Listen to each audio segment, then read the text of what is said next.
Bismillahirrahmanirrahim. Allahumma salli ala Sayyidina Muhammad wa ala ali Sayyidina Muhammad. Assalamualaikum warahmatullahi wabarakatuh. Masya Allah, Alhamdulillahirabbil alamin. Di hari yang insya Allah penuh dengan barakah ini, kembali lagi saya Ali Zainal menemani pemirsa di rumah di dalam Cahaya Hati Indonesia Ramadan. Tema kita sangat menarik sekali nih ya, karena kita akan mengangkat tentang membuka pintu taubat. Nah ini ya, pasti kalau ngomongin masalah taubat di bulan suci Ramadan ini adalah momen yang sangat luar biasa untuk kita bertaubat. Dan langsung aja nanti kita akan bertemu dengan guru-guru kita yang dimuliakan oleh Allah Subhanahu Wa Taala. Ada Al-Ustadz Abdurrahman Jailani, ada Al-Ustadz Kiai Haji Muhammad Nurhayid, dan ada Al-Ustadz Taufikur Rahman atau Ustadz Pantun. Dan nanti juga kita akan bertemu dengan Al-Habib Muhammad Syahab. Dan pemirsa yang dirahmati oleh Allah Subhanahu Wa Taala, nanti akan ada kisah para nabi yang insya Allah akan dibawakan oleh guru kita Syekh Fikri Thorik. Buat pemirsa di rumah yang punya pertanyaan, boleh kirimkan pertanyaan Anda lewat Instagram kita @cahayahati_news. Baik, langsung aja yuk kita akan bertemu dengan guru kita yang dimuliakan oleh Allah Subhanahu Wa Taala, Al-Ustadz Abdurrahman Jailani. Assalamualaikum Ustadz. Waalaikumsalam warahmatullahi wabarakatuh. Ini seru kalau ngomongin masalah taubat ya, Masya Allah. Subhanallah. Momen yang sangat luar biasa di Ramadan untuk bertaubat. Betul pastinya. sekali, dan merupakan kewajiban buat kita. Benar, khusus nih untuk Ustadz, tema kita, subtema kita yaitu taubatlah sebelum terlambat. Silakan Ustadz. Terima kasih. Assalamualaikum warahmatullahi wabarakatuh. Alhamdulillah. Alhamdulillahi rabbil alamin. Wa bihi nasta'in wa ala umurid dunya waddin. Wa ala alihi wa sahbihi ajma'in, amma ba'd. Puji dan syukur hanya untuk Allah. Salawat beserta salam akan senantiasa terlimpah dan tercurah kepada junjungan kita baginda Nabi besar Muhammad sallallahu alaihi wasallam. Para pemirsa Cahaya Hati Indonesia, iNews dimanapun Anda berada, semoga kita selalu senantiasa dalam limpahan taufik, hidayah, rahmat dari Allah Subhanahu Wa Taala. Amin ya rabbal alamin. Sebagai hamba Allah Subhanahu Wa Taala, kita pahami, kita ketahui bahwa kita adalah manusia yang senantiasa tidak lepas daripada noda dan dosa. Karena memang baginda Nabi besar Muhammad SAW menyampaikan dalam salah satu hadisnya yang populer, yang sering kita dengar, faqalan Nabi al-insanu mahallul khata' wan nisyan. Manusia itu tempatnya salah dan lupa. Artinya ada beberapa hal yang menjadi fitrah bagi manusia. Ada orang yang memang mau benar, mau lurus, tapi kadangkala dia kalah dengan hawa nafsunya. Dia kalah dengan bisikan syaitan. Padahal dirinya itu nggak mau berbuat hal-hal yang dilarang oleh Allah Subhanahu Wa Taala. Ada orang yang memang hobi, demen, boro-boro ngerasa bersalah, girang dalam berbuat daripada kemaksiatan. Nah, siapapun mereka, bagaimanapun keadaannya, namanya manusia, kata Nabi Muhammad SAW, al-insan mahallul khata' wan nisyan. Tapi yang perlu kemudian sama kita ketahui adalah para pemirsa, wajib bagi kita nih,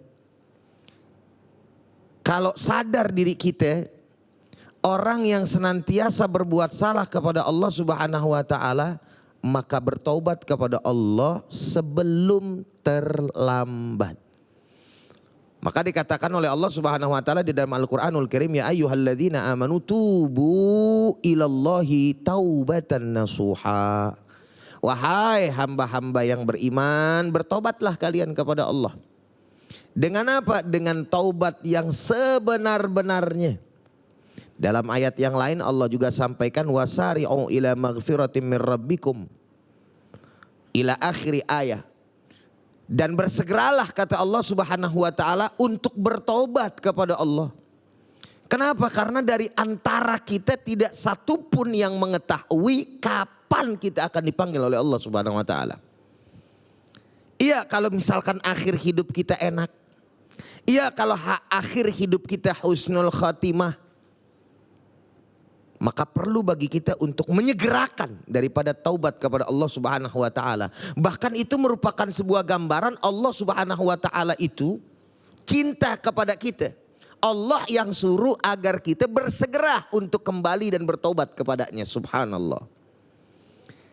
Saudara hadirin jamaah yang sama dirahmati dan dimuliakan oleh Allah Subhanahu wa taala.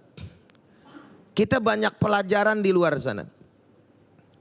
Berapa banyak orang yang kemudian pada akhirnya terlambat di dalam bertobat kepada Allah Subhanahu wa taala. Kenapa? Karena memang ada godaan-godaan syaitan, godaan-godaan iblis yang memang mengarahkan si hamba tadi untuk memperlambat atau bahasanya tidak menyegerakan daripada pertobatan dirinya kepada Allah Subhanahu wa taala sampai pada akhirnya tiba kematian. Nauzubillah summa nauzubillah min dzalik. Padahal para pemirsa yang sama dirahmati dan dimuliakan oleh Allah Subhanahu wa taala, Allah wanti-wanti sama kita tuh. Apa kata Allah? Allah Subhanahu wa taala berfirman, ya ayyuhalladzina amanu taqullaha haqqa tuqatih wa la tamutunna illa wa antum muslimun.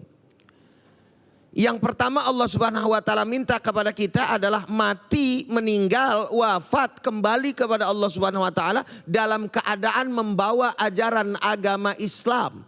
Kalau sudah membawa ajaran agama Islam, maka insya Allah sudah pasti membawa iman.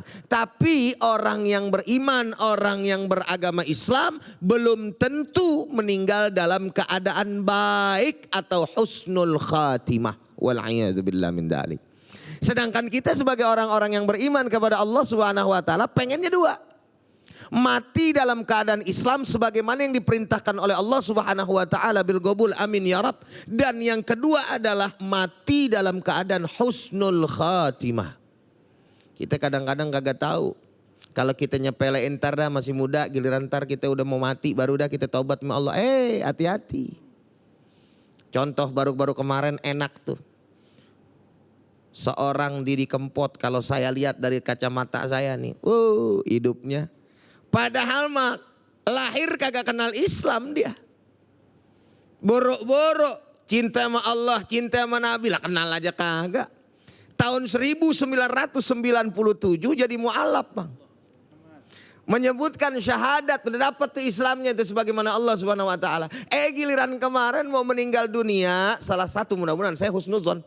Salah satu daripada ciri orang yang meninggal dunia dalam keadaan husnul khatimah, yaitu pada saat sebelum kematiannya dia beramal soleh. Pada saat dia beramal soleh, amal solehnya diakui lagi sama orang-orang. Masya Allah.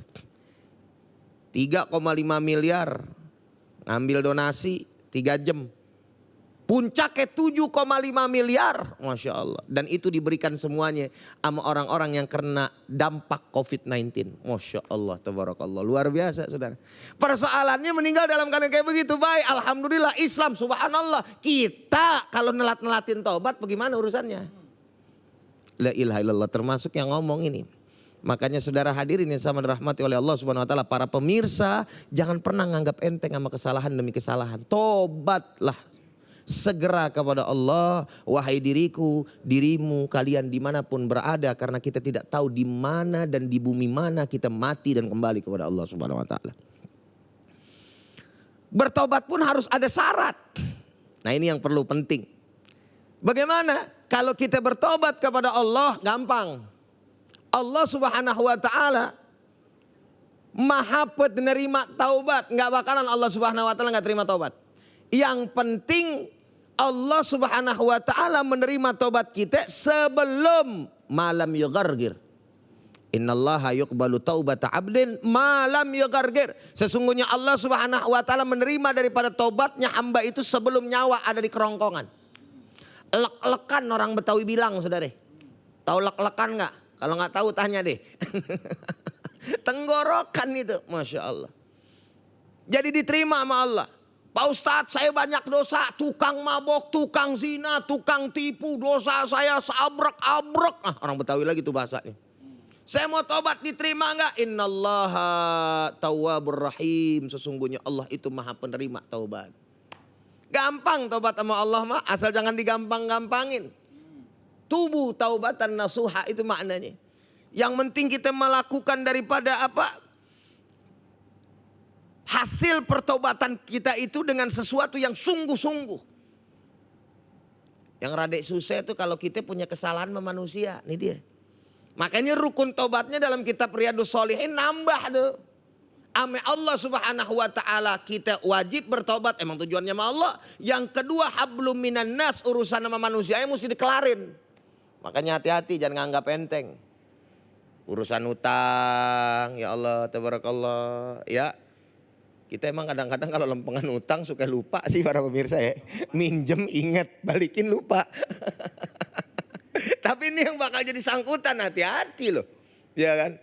Nyakitin orang, zolimin orang, hati-hati. Ya Allah. Itu mesti kudu minta maaf dulu sama siapa? Sama orang yang kita sakitin loh. Kalau beloman, apa yang terjadi? Akhirnya nanti di akhirat, di hadapan Allah, di pengadilan Allah, itu akan menjadi hambatan buat kita semua. Nauzubillah. Makanya ada orang-orang, nih hati-hati nih para pemirsa nih, dosa nih. Ada orang-orang yang muflis. Apa itu muflis? Bangkrut. Siapa sih yang bangkrut? Gitu kan. Apakah kemudian kata Nabi Muhammad SAW adalah orang-orang yang punya kekayaan lalu bangkrut di alam dunia? Bukan. Orang yang bangkrut itu orang yang datang ke akhirat dengan segudang amal-amal solehnya, jaminan surga di depan mata, tapi giliran dia mau masuk surga, banyak orang yang nuntut sama dia akan kezolimannya terhadap orang yang lain. Akhirnya dia minta tuh. Ya kan, habis dia punya amal, pahala amalnya tuh habis diminta, oh ente zolimin aneh begini-begini, diminta amalnya, pahalanya pindah. Sampai selesai habis, nggak punya lagi, masih ada lagi orang yang nuntut, akhirnya dosa nih orang diambil sama dia. La ilaha illallah. Selesai itu apa yang terjadi? Akhirnya nih orang yang tadinya berdosa gitu kan, malah dapat pahala dari dia, saudara hadirin. Dan dia malah justru akhirnya kembali kepada Allah Ta'ala. Enggak bawa amal saleh, lalu bawa dosa orang-orang karena kezaliman dia, karena omongan dia, karena sikap dia di alam dunia. Dilemparkan oleh Allah Subhanahu Wa Ta'ala ke dalam api neraka Allah Subhanahu Wa Ta'ala. Hada al-muflis, inilah yang disebut orang-orang muflis. Na'udzubillah, summa na'udzubillah min dzalik. Oleh karenanya beresin dulu urusan sama orang yang lain, ya kan? Atau proses dua-duanya berjalan sambil minta redhonya saudara. Yang terakhir saudara hadirin, kalau kita berbicara yang namanya syaitan, sebagaimana awal tadi saya sampaikan sebagai sebuah penekanan, memang setan begitu. Ntar dah, ntar juga begini lagi loh. Ntar juga begini lagi loh. Selesai aja dah gitu kan. Ntar kalau udah tua baru tobat. Nah itu namanya godaan setan untuk memperlambat, na'udzubillah. Pokoknya tobat aja. Insya Allah mudah-mudahan Allah Subhanahu Wa Ta'ala terima tobat kita. Lebih baik proses ketimbang tidak sama sekali, ibadallah. Oh, Masya Allah, Masya Allah. Aduh, ini berkali-kali para alim ulama sudah mengingatkan tentang taubat ini sebenarnya ya. Nah. Tapi kita tidak pernah boleh berhenti untuk mengingatkan tentang taubat ini. Baik guru, ini alhamdulillah rabbil alamin, ada pertanyaan dari sosmed kita. Terima kasih ya untuk @yasir 101 pertanyaannya. Ketika kita sudah melakukan sholat taubat, tapi kemudian kita melakukan lagi maksiat, bagaimana caranya biar kita bisa istiqomah sama taubat kita, Ustadz? Baik, simpel saja sebenarnya. Istiqomah itu pakai ilmu kudu emang. Paksain. Ilmu kudu, kudu dipaksain, kudu diusahain, kudu diterus-terusin, udah aja lawan terus. Tapi terlepas daripada yang namanya proses istiqomah tadi, memang ujian cobaan bakalan kembali gitu loh. Nah, tinggal persoalannya kita nggak bosan juga. Enggak bosan juga untuk kemudian menghapus daripada kesalahan kita dengan kebaikan dan kembali kepada Allah. Buat kesalahan tobat, buat kesalahan tobat. Walaupun emang tadi ada dua macam manusia itu tadi. Tapi dari semuanya itu wajib untuk bersegera kembali kepada Allah Subhanahu Wa Ta'ala. Jadi bagaimana nih kalau kita udah sholat tobat, kita buat maksiat lagi. Tobat kita buat maksiat lagi, baik yang disengaja maupun yang gak disengaja. Ya tapi sebaik-baiknya orang yang kayak begitu, dan memang manusia bakal begitu terus sampai dia mati. Sebaik-baiknya mereka adalah orang-orang yang bertaubat, terus kembali kepada Allah Subhanahu wa taala. Jadi setiap dari kita, kullu bni Adam gitu kan, khata'un, setiap anak cucu Adam itu adalah emang selalu senantiasa bersalah gitu loh. Wa khairul khatta'in, ya, dan sebaik-baiknya orang-orang yang bersalah yaitu mereka yang senantiasa bertaubat kepada Allah Subhanahu wa taala. Intinya jangan bosan. Jangan bosan-bosan taubat ya. Betul. Baik guru, terima kasih ilmunya. Jamaah yang dimuliakan oleh Allah Subhanahu wa taala, bertaubatlah karena sesungguhnya bukan kematian yang mengejar kita, tapi kitalah yang mengejar kematian.